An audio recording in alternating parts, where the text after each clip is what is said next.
Shalom, selamat pagi sahabat Petra yang terkasih dalam Kristus. Sudahkah Anda mengasihi orang lain hari ini? Pada embun pagi hari ini, Selasa 29 April tahun 2025. Kita akan bersama membuka hari dengan sapaan Sabda Tuhan. Bersama saya, Pendeta Saryanto dari Gereja Kristen Jawa Madukismo. Sahabat Petra yang dikasih Tuhan, tema renungan hari ini adalah tidak mungkin berubah. Berdasar dari Ester 8 ayat 1 sampai dengan 17.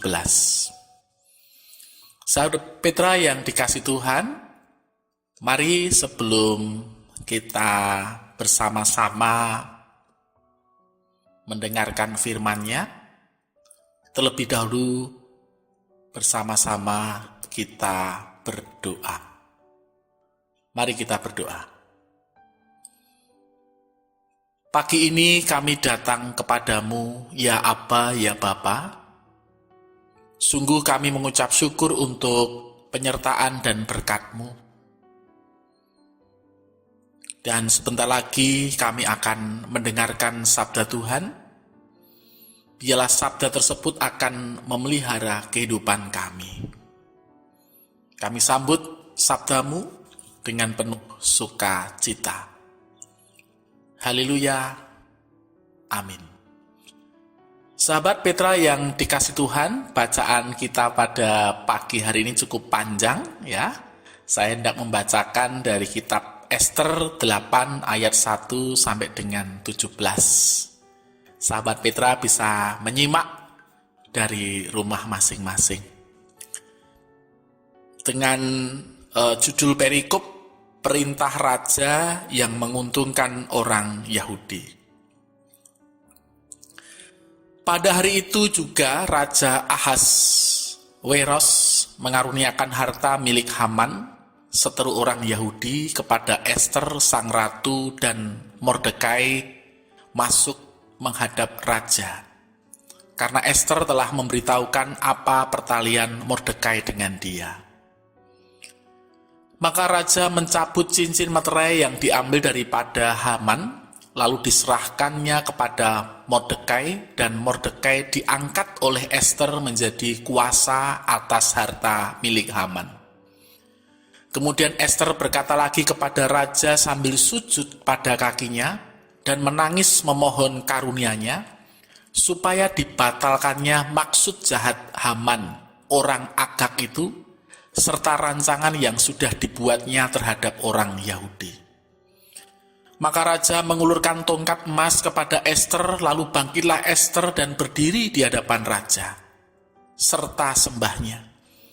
Jikalau baik pada pemandangan raja, dan jikalau hamba mendapat kasih raja, dan hal ini kiranya dipandang benar oleh raja, dan raja berkenan kepada hamba, maka hendaklah dikeluarkan surat titah untuk menarik kembali surat-surat yang berisi rancangan Haman bin Harmadeta, orang Agag itu, yang ditulisnya untuk membinasakan orang Yahudi di dalam semua daerah kerajaan.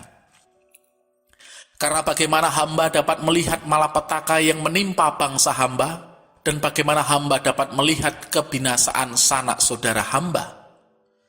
Maka jawab Raja Ahasweros kepada Ester sang ratu, serta kepada Mordekai orang Yahudi itu, harta milik Haman telah kukaruniakan kepada Ester, dan Haman sendiri telah disulakan pada tiang karena ia sudah mengacungkan tangannya kepada orang Yahudi. Tuliskanlah atas nama raja apa yang kamu pandang baik tentang orang Yahudi, dan meteraikanlah surat itu dengan cincin meterai raja, karena surat yang dituliskan atas nama raja dan dimeteraikan dengan cincin meterai raja tidak dapat ditarik kembali. Pada waktu itu juga dipanggillah para panitera raja dalam bulan yang ketiga, yakni bulan Siwan, pada tanggal 23, dan sesuai dengan segala yang diperintahkan Mordekai, ditulislah surat kepada orang Yahudi dan kepada para wakil pemerintah, para bupati dan para pembesar daerah dari India sampai ke Ethiopia. 127 daerah, kepada tiap-tiap daerah menurut tulisannya dan kepada tiap-tiap bangsa menurut bahasanya, dan juga kepada orang Yahudi menurut tulisan dan bahasanya. Maka ditulislah pesan atas nama Raja Ahasiweros dan dimeterai dengan cincin meterai raja, lalu dengan perantaraan pesuruh-pesuruh cepat yang berkuda, yang mengendarai kuda kerajaan yang tangkas yang diternakkan di pekudaan, dikirimkanlah surat-surat yang isinya raja mengizinkan orang Yahudi di tiap-tiap kota untuk berkumpul dan mempertahankan nyawanya, serta membunuh atau membinasakan segala tentara, bahkan anak-anak dan perempuan-perempuan dari bangsa dan daerah yang hendak menyerang mereka dan untuk merampas harta miliknya. Pada hari yang sama di segala arah, di segala daerah Raja Ahasiweros pada tanggal 13 bulan yang ke-12, yakni bulan Adar, salinan pesan tertulis itu harus diundangkan di tiap-tiap daerah, lalu diumumkan kepada segala bangsa, dan orang Yahudi harus bersiap-siap untuk hari itu akan melakukan pembalasan kepada musuhnya. Maka dengan terburu-buru dan tergesa-gesa, berangkatlah pesuruh-pesuruh cepat yang mengendarai kuda kerajaan yang tangkas itu atas titah raja, dan undang-undang itu dikeluarkan di dalam beteng Susan. Dan Mordekai keluar dari hadapan raja dengan memakai pakaian kerajaan daripada kain ungu tua dan kain lenan, dengan memakai tajuk emas yang mengagumkan serta jubah daripada kain lenan halus dan kain ungu muda. Maka kota Susan pun bertempik soraklah dan bersukaria. Orang Yahudi telah beroleh kelapangan hati dan bersukacita, kegirangan dan kehormatan. Demikian juga di tiap-tiap daerah dan di tiap-tiap kota, di tempat manapun titah dan undang-undang raja telah sampai, ada sukacita dan kegirangan di antara orang Yahudi, dan perjamuan serta hari gembira, dan lagi banyak dari antara rakyat negeri itu masuk Yahudi, karena mereka ditimpa ketakutan kepada orang Yahudi. Sahabat Petra yang dikasih Tuhan, demikianlah pembacaan Alkitab dari Ester 8 ayat 1 sampai dengan 17 yang disebut berbahagia tentunya kita semua yang selalu mendengarkan dan selalu melakukan firman Tuhan dengan segenap hati. Haleluya. Sahabat Petra yang dikasih Tuhan, bacaan kita cukup panjang dan izinkanlah saya membacakan ayat nats dari ayat yang ke-8 dari kitab Ester 8 ayat 1 sampai dengan ayatnya yang ke-17.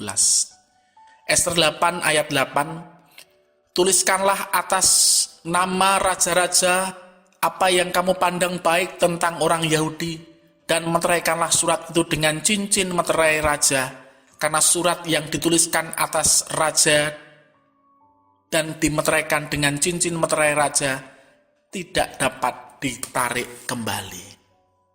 Sahabat Petra yang dikasih Tuhan, tidak mungkin berubah. Dalam tanda tanya, tidak mungkin berubah, gitu nggih. Sahabat Petra yang dikasih Tuhan, pernahkah saudara merasa bahwa situasi hidup saudara tidak mungkin berubah? Saudara mungkin sudah berdoa, sudah berusaha, berharap, tetapi tampaknya semua sia-sia. Seolah-olah keadaan sudah dimeteraikan, tidak bisa dibatalkan, atau tidak bisa berubah. Nah, sahabat Petra yang dikasih Tuhan, itulah yang terjadi dalam kisah Ester, dalam bacaan yang lumayan cukup panjang tadi, nggih. Surat yang dikeluarkan oleh Haman atas Raja Ahasiweros telah dimeteraikan. Dan surat itu memerintahkan pembinasaan total atas bangsa Yahudi. Dan dalam kerajaan Persia, jika sebuah perintah raja sudah dimeteraikan, itu tidak bisa dicabut kembali. Artinya, hukum itu bersifat permanen, tidak bisa dirubah. Nah, sahabat Petra yang dikasihi Tuhan, secara manusia tidak ada jalan keluar. Tidak ada harapan. Tetapi inilah kabar baiknya. Walau hukum itu tidak bisa dibatalkan, tetapi Tuhan sanggup membuka sebuah jalan yang baru. Tidak ada kata cuntel begitu nggih.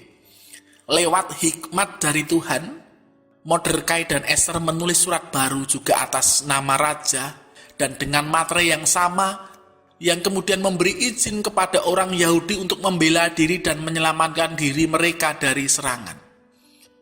Nah, sahabat Petra yang dikasihi Tuhan,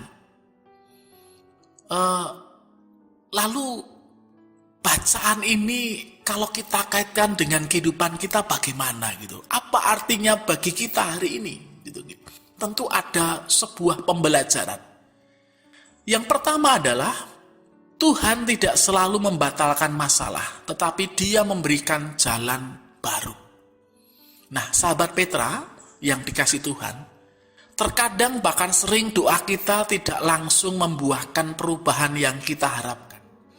Namun, bukan berarti Tuhan tidak bekerja. Tuhan bisa mengizinkan situasi tetap keras, tetapi Ia memberikan kita cara untuk bertahan bahkan menang. Seperti orang Yahudi yang diberi kuasa untuk melawan musuh mereka. Tuhan pun memberi kita kekuatan dan cara bahkan strategi untuk menghadapi sebuah kehidupan. Lalu arti yang kedua bagi kita adalah Tuhan memakai orang biasa dalam waktu yang tepat. Sahabat Petra, Ester dan Mordekai adalah manusia biasa. Tetapi mereka peka terhadap panggilan Tuhan dan taat melakukan bagian mereka. Nah saudara, Tuhan pun bisa memakai saudara, ya, saudara yang sedang mendengarkan renungan saat ini untuk menjadi alatnya, membawa terang di tengah kegelapan, membawa jawaban di tengah keputusasaan. Lalu pelajaran yang ketiga yang boleh kita ambil dari bacaan ini adalah tidak ada yang mustahil bagi Tuhan. Apa yang manusia anggap sudah selesai, sudah final, sudah finish, itu belum tentu demikian di tangan Tuhan. Ketika kita percaya, berharap, dan berjalan dalam kehendak-Nya, tidak ada kata terlambat atau mustahil. Nah, sahabat Petra yang dikasihi Tuhan, dari firman ini mengingatkan kepada kita semua. Mungkin situasi saudara, situasi kita tampak tidak bisa berubah. Tapi Tuhan tidak pernah dibatasi oleh apapun. Bahkan oleh hukum raja pun tidak bisa menghentikan rencana Tuhan yang besar bagi hidup umatnya. Termasuk kulolan panjenengan saat ini. Oleh karena itu, jangan menyerah. Jangan kehilangan pengharapan. Mari percayalah, bila Tuhan menyertai, yang tidak mungkin berubah bisa menjadi awal sesuatu yang ajaib. Tidak ada yang mungkin bagi Tuhan, karena Allah kita adalah Allah yang dahsyat, Allah yang luar biasa, Allah yang sudah bangkit untuk menyelamatkan kita semua. Amin. Mari kita berdoa. Tuhan, kami bersyukur karena Engkau adalah Allah yang sanggup membuka jalan di tengah jalan buntu. Meskipun keadaan kami tampak tidak mungkin berubah, kami percaya Engkau sanggup melakukan perkara besar. Berikan kami iman, keberanian, dan hikmat untuk menjalani hidup ini sesuai dengan kehendak-Mu. Tuhan, sebentar lagi kami hendak melakukan atau mengerjakan aktivitas kami di sepanjang hari ini. Berkati kami dari pagi, siang, sore, dan malam nanti, sehingga kami senantiasa mendapatkan penyertaan pertolongan dari Tuhan Allah. Terima kasih Tuhan. Haleluya. Amin. Sahabat Petra yang dikasihi Tuhan, Demikian Embun Pagi hari ini, Selasa 29 April tahun 2025. Kiranya sabda Tuhan memberikan hikmat, kekuatan, dan penghiburan bagi kita untuk melewati sepanjang hari ini. Saya Pendeta Saryanto dari Gereja Kristen Jawa Madukismo. Mohon diri dan mohon maaf bila ada kata yang kurang berkenan. Sahabat Petra, selamat mengasihi orang lain hari ini, dan Tuhan Yesus memberkati.